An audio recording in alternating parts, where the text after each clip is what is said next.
it's the same thing as any job. You start off cleaning shelves, stacking shelves to become into a manager. Now, the only difference is you're going to prison for all the crimes that you do if you're a criminal, but your same progression, still same thing. You still upscale the market, still getting bigger and bigger and bigger. And in the end, banks seem like the thing to do. Oh, really? And that's what it done, and that's how it turned out for me to be a bank robber. And wanting to be a bank robber was like the cream of the cream, wasn't it? So that was the thing. So when you was known as a bank robber, you was getting banged up because you're a bank robber, you're kind of respected. Like, Mate. He's doing banks. He's a serious guy. It's a big thing, isn't it? In jail, people look at bank robbers like they're the boys. You know Is what I it? mean? And they are. People respect robbers for some reason. I think I can see that, but because I feel like almost, all right, I was going to say it's a victimless crime, but it definitely isn't, because obviously there's going to be people who work there who might be traumatized, people who see it or whatever. And then obviously if there's violence involved, there's always violence. But as far as what you're taking, you know, that's the bank's money. That's a massive... Yeah, it's a business. Do you know what I mean? Yeah, they can afford it. Bro, you could take 50 racks. Yeah, but you get the most bird for doing them. That's the thing. You could run into Barclays, NatWest, or any of these banks, and you get major bird for robbing them gaffs. But this is what I don't agree with in our legal system, yeah? Like, you get a lot of sex crimes, yeah, and these sex offenders don't get no bird. Like, I'm only going into a gaff and I'm taking cash, yeah, that is insured. I'm not doing anything mad bad. I'm just getting the cash, innit? And I end up getting on my first one. First time I went to jail for banks. First bank robbery. Yeah, right. First. In fact, do you mind telling us about that? Because let's get into it. And in fact, like, what's the prep like? Talk me through what it feels like before you're thinking to go and do a back. What's your mindset? I tell you, the mindset is professional. Okay. And being professional and treating it as professional is the most important thing, because obviously when we got nicked, we were classed as professional robbers. That's what the judge said. We are professional criminals, and hence that's why I got a 12-year sentence. Wow. It weren't like willy-nilly just kicking off the door because you just think it's going to work as you walk by. It's premeditated, it's planned. Like, our vehicles be clone cars, innit? We use performance vehicles. The cars will be stolen in preparation. They'll be plated up. They'll be rung up. Okay. And there'll be multiple cars. It won't just be one car. It'll be multiple vehicles. Okay. So you'll be... All right, I explained the bank that I got done for. Right, so what happened was, me and my co-defendant is still in jail, by the way. For the same crime. Right. Yeah.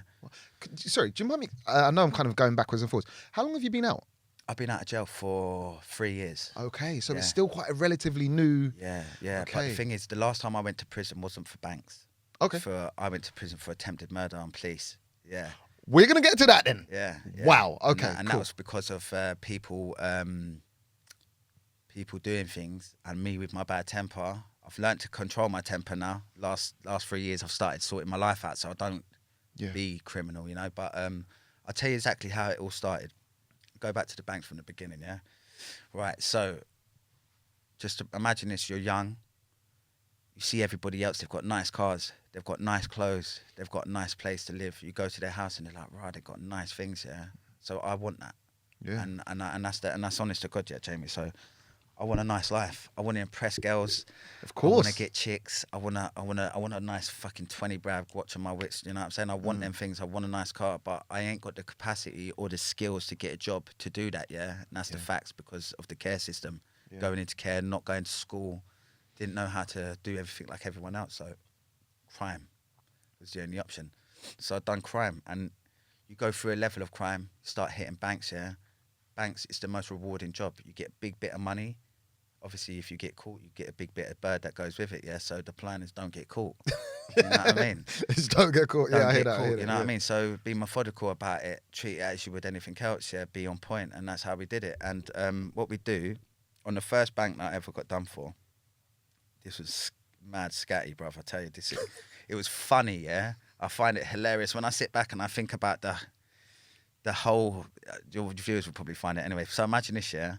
Me and my Cody, we've come up with an idea, yeah? We're like, how can we rob this bank in plain sight and be able to stand in front of anyone else without being pointed at and saying they're criminal? What ends? This was actually in Kilburn High Road. Kilburn High Road, yeah?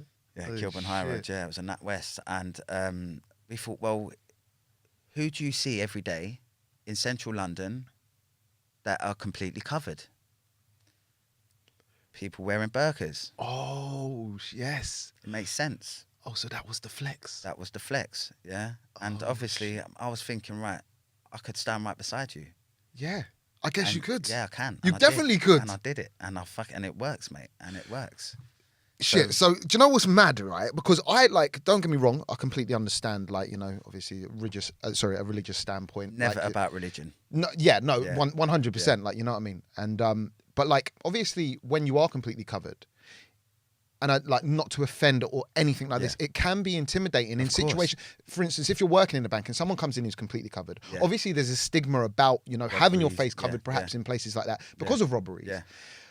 So when, like, there must have been in the back of your head still, like, this, bro, like, for one, because you're trying to be a woman now, right? Because they're the ones who cover up, right? We don't look like chicks. I've got broad shoulders, mate. You know what I'm saying? I've got muscular. I'm a man.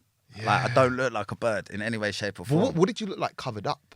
I look like a geezer. I look like Shit. Do you know what? Yeah, my missus. Did you man like dress up, and look at each other at home, and like what the hell are we doing? Imagine this, This is where it got all funny, because this is the movie part of it, because this will be turned into something else, Okay. And my life has been an amazing journey, It's been chaos, but it's getting better now. You know what I'm saying? So, but the good memories are.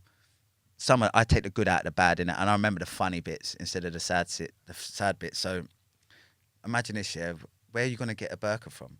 I have no clue. You're going to have to go to a place that sells burqas. Oh, so shit, me thinking, where could I get a burqa from? A mosque, and that's the truth, bro. Like, no lying in it. That's the truth. So I've gone to Regent's Park Mosque, Regent's Park Mosque, with my code E, So we get there, and we're looking at things. We're trying them on. And there's loads of chicks in this place. You're trying burqas on in the mosque, place, bro. In Regent's Park Mosque. And what are people saying to you? They're laughing at us.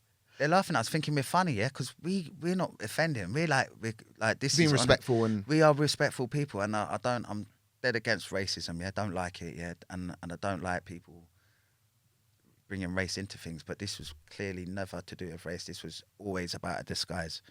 Anyway, so we're in there. We put on our disguises. I'm trying them on. Putting on the head veils and all that, and we're looking at each other and we're like, yeah, that looks all right. And then there's birds in there and they're all laughing at us. They're cracking up at us, because this is out of the ordinary. This shit don't happen. I thought you would have just went in there for, all right, there's a large one. Let me grab the large and then go try it on at home. But you was doing it in the place like it was like River Island. Yeah, like that, like that. But we're only 20 now, so we're thinking fucking mad kids, innit, So we're doing that now. Next thing, Nick's turned around to me. He's like, should we just wear them out? Like, should we just wear them out from now? And I was like, really? He's like, yeah, come on, it'll be fun, innit? I was like, come then. So we put on the burqas in the gaff, paid for them with them on our backs, Oh my god. Right, the geezer in the shop, I don't know what he was thinking, but he must have thought these guys are lunatics. They probably thought you was going to like a fancy dress party or something. That's what we were. But even so, he must have. Were they not a bit pissed off selling them to you? Cause like, did they not feel like a disrespect? The people in the shop and all the ladies, they thought it was hilarious. They were laughing at us. It was comical to them. Yes, And it really was. When I sit back here now, I think it's fucking hilarious. But if you put the race and all that in it, then it turns disrespectful. But of course. But it was never about that, And so anyway, I'm walking out the gaff. I've got a pair of fucking 110s on. So I've got my black trainers on, and I've got a pair of jeans underneath my dress. Bear in mind, my car is parked directly across the road. From the Regent's Park Mosque. So my mate's bigger than me. Nick's big. He's 6 foot something. And he's stocky. I'm only 5'9" ish. But I'm stocky as well. But I haven't got a woman's physique. So I come walking out the Regent Park Mosque. Me and him are walking together now, and the security guard's obviously seen us. Him being the bigger one, security's gone for the smaller one, innit, which would be me, So security's gone for me, and he knew that we're men, innit? We're men dressed in women's clothing right now, So he's come for me, and I've just fucking got rid of him straight away, dropped him, But then you're in Regent's Park Mosque. There's hundreds and hundreds of people outside this place every day. So just picture this, You've got two guys. Security are like, catch him, get him. Next thing, you've got at least 150 people chasing my mate. No. I've got 150 people chasing me. This is no joke. And man's still running in the burqa. Running in the burqa, running. So imagine I'm running as fast as I can. I'm trying to run, and I've got a dress on, my keys are in my jeans, So I'm trying to run, and I'm trying to get my keys out, and I'm fucking shaking. I've got hundreds of people. They're going to kill me right now. Think about that, They're going to kill me, So I'm not getting stopped, innit? I'm getting out there. So my mate's gone. He's gone that way. I've gone across the road. I get into my car. I lock the door, yeah? And my hands are like that, yeah? So I put the key in the ignition. Next thing, my mirrors are coming off. Oh, really? They're caught up? They're right on the car now. And they're putting bits off the car, yeah? So that's it. I'm in first gear. Smoke. I'm gone. Oh, shit. People flying off the car. Madness, bruv. Wow. We get around. We go back to the green. My estate where I was at the time in just off of Lisson Grove, Edgware Road. And well, your boy made it to the car too? No, my mate made it on foot. Thank God. He made it on foot. He wasn't still wearing the thing when he got back. Yeah, he was still wearing the thing when we got to the green, mate. So that's optional at that point. Like he could have taken it off a long time ago. Like, you know when you're running and he's got a crowd of people chasing him, mate. I'm in the car now, so I ain't got a crowd behind me, but he's still on foot. He's still got at least a good few of them on him, and I don't know what their reason is, but they must think he's doing something wrong. Okay. You know what I mean? For security to be screaming, blah, blah, blah, get him. Yeah. They must, because I was thinking, I don't know what they're thinking, but they're thinking we're not being good anyway. You know what I mean? So, anyway, we link up in the green, and we're there like, you ready? That was mad, innit? Come, let's go. So now we're going out to lick a bank, yeah? Same day? It's within 10 minutes, bruv. Wow. Yeah. Oh, so, okay. Like that, okay. Like that, yeah. And we didn't think that situation. This is how I say immature we were at the time, innit? Yeah, we didn't think that situation was going to draw attention, but it did. Of course, now this is how we got arrested. Yeah, this is how we got nicked. Yeah, so we were doomed from the beginning.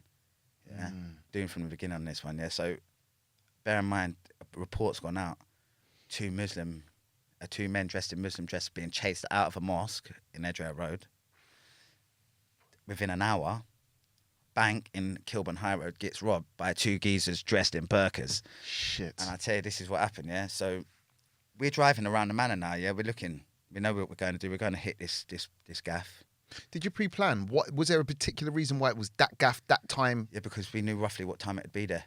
You know what I mean? When you say be there, what are you talking the mate? The money van, yeah. Oh, so that's how you were. Oh, so you was doing the matey. You weren't going in and trying to. No, we don't go in and start pulling guns out on people because that's all time consuming, and that's back in the 80s. That's what I was thinking. So I was going to ask you about that because I think they've got measures in place now, so they can just like drop a shutter. Yeah, they and do. You can't. Yeah, but every bank needs to. Like the thing is, the way we worked it out is they've got to bring money to and fro. Yeah. You know what I mean? So that money is at a weak point. It's not going to be £1 million. It's going to be 25 grand. Bit more than that sometimes, maybe a bit less, but 25 grand's enough. That's a lot of money. You know what I mean? That's a nice new car for me. Yeah. You know, and that's how it was. Yeah? That's a year's wage for some people. It's a lot, yeah. Some people get half that. You know what I mean? So, like, to me at that age, I'm only 20 years old. I'm a big boy now, 16 years later. You know what I mean? But at that time, that sort of money was very appealing to us. You know what I mean? And so we've gone into the bank. And the maddest thing about it, yeah. So say we've had this madness in the mosque. We now drive to Kilburn. We're in the bank. There's two Muslim chicks in front of us, bro. As in wearing burqas? Wearing burqas, yeah. This is all mad, isn't it? Yeah. And I tell you, I remind me to say this to you because I keep saying this to people on my other podcasts that I go to, but I never tell people. I forget what the Muslim ladies say, but I'll tell you. Okay. Right. So basically, we're in the mosque and we're in the bank now. You've got two total strangers to us, but they're Muslim women. Now we're Muslim men dressed in Muslim women clothing, yeah, which is crazy, yeah. So we're there now. Next thing, we're in the bank. This chick, I didn't find this out until afterwards, yeah? The woman that was in front of us, one of them's left the bank, phoned her husband and said, "Excuse me, babes, is it normal for men to be wearing dresses like us in a bank?" So it was that bait. It was that bait. There was no... Bait. Because your mate is 6 foot. Women, not a lot of women are 6 foot. Yeah, exactly. We are hot bods right now, yeah? But as long as our face is covered, our fingers are covered, there's no dabs. Oh, so how are you doing it? Yeah, what are you doing with the hands? Gloves. Oh, so it's a double bait thing now. Yeah. Because do Muslim ladies, I'm not sure, did they cover their hands? I don't know, but we did. But you did. So you were fully... something was going on. Yeah, something was going on. We were there to peel that gaff, innit? And that's exactly how it was, yeah? Fuck. And we're there now. And the guy that's running the back, doing the bank transactions, he's going back and forth. The custodian, yeah, the one who brings the money, he's going back and forth, and he's clocked us. He turned around and said in the report, yeah, that he thought we were real ugly chicks, yeah. Shit. On my life, bro, you can't make this up, bro. Honestly, he thought that we were bright ugly birds, yeah. Like honestly, because you got my boy, yeah. I don't know, he's big eyebrows on him, yeah. He's a big 6 foot guy, like, and because there's genuinely two other chicks in there that are absolutely nothing like to do with us, So he's thinking that we're all together. Okay. So next thing, he's doing his runs, and I don't want to hit him too early, yeah, Jamie, because if I that means I've got to run across the bank to get to him. That's going to make commotion. So I want to get him right. Can I stop you now? So you've timed it. Yeah. That you know what time he's going to get there. Yeah. And you're going to be waiting inside the bank for him. So was your timing bang on? As in you got there? Like, because I can imagine like you're waiting around. We knew he'd be there at a certain time. So as soon as I see him pull up, I pull up. Got you. And then I go in there. Cool. I'll be in there with my guy. Me and my boy will be there doing our thing. And imagine a lot of banks got a lot of people and there's a lot of queues in there, innit? So, but they have a shutter, yeah? It's like a spin safe, yeah? So they bring the box in, they'll put the box in the safe, it will spin around, then the money's on the bank side. Got you. So we get them, right, so basically they open the box, they have a handheld scanner, they scan the money, and then I would have him. Okay. And that's how it was, yeah. So what's happened, we've waited for him to do his runs, and now I'm in the queue and he's right beside me. So I don't look out of place. Got you. I've got these other people that are there, so I'm just blending into this cafe, even though I'm not blending at all. It kind of looks kind of weirdly normal. It kind of looks like we're there for the right reasons. The next thing, he's there. He's opened the money box in front of me. I just flung him across the bank, grabbed him and threw him. Okay. Literally, nothing too violent, no weapons or nothing. And my mate grabbed the money, and then we've just run out the bank and straight into the car, out of there. And it's literally like that. Took no more than 3 minutes. Wow. So what kind of money did you... 25 grand. It was 25 racks, just like that. £25 cash, yeah. So what I've seen, right, is you see those security people now, they're wearing the helmets and the visors, whatever they're wearing, and then they've got the black money box, and I think they handcuff it to their hand or something. No, they don't handcuff it. Is that because man started chopping their hands off and shit? You could do. That's more violence, innit? I wouldn't do that. It's a bit over the top, that cutting a man's arm off for a bit 25 quid. Bro, there's man out there that'll do that. They do a lot more than that for a lot less. But we never used to do that. See, the way I used to do it, yeah, I don't know how it happens now because obviously I don't do these things no more. But back in the day, they used to open the box in the bank in the foyer area with us. Okay. So I don't have to take the box off him. I don't have to break anything open. I don't have to do. All I have to do is deal with him, and my mate will deal with the money. Okay, so that it was your place. You basically tackle him. You grab the money. Yeah, I'll deal with him. You get the money, and then we go, and it was like that, man. And then we ended up going to jail. What happened was, we done that, one, and then we were criminals. What did that feel like though? After your first one, amazing. You made, but that's 25 racks. Like you just made pee like I got that. Sick. I actually got sick after my first one I ever done. I couldn't believe it, mate. I've done it. I got back to my pa's house, and I seen the money. I was like, mental, and I was like, I threw up, mate. I went in the toilet, puked my guts up, mate. Honestly, I was like, this is the belly, and I want more of this. You know what I mean? And then it happens, and then before long, you got the fucking who's the ones that got us? SED7. Okay. Yeah, they're out Scotland Yard, flying squad, didn't they? Okay. Special unit, and they when we got nicked, I ended up getting done for them. I got done for a few of them. So you never got nicked for the first one, the Burqa one? I did, yeah. Oh, you did? Yeah, I will only talk about crimes that I've been convicted of. Okay, good man. Anything that I won't, you know. Of course. But went to jail, and then I got to prison, and everyone was like, "Rah, like you're a bank robber." Like, I didn't see it like that really at first, but then when you're in jail, man's a bank robber. You get me? And that's how it was.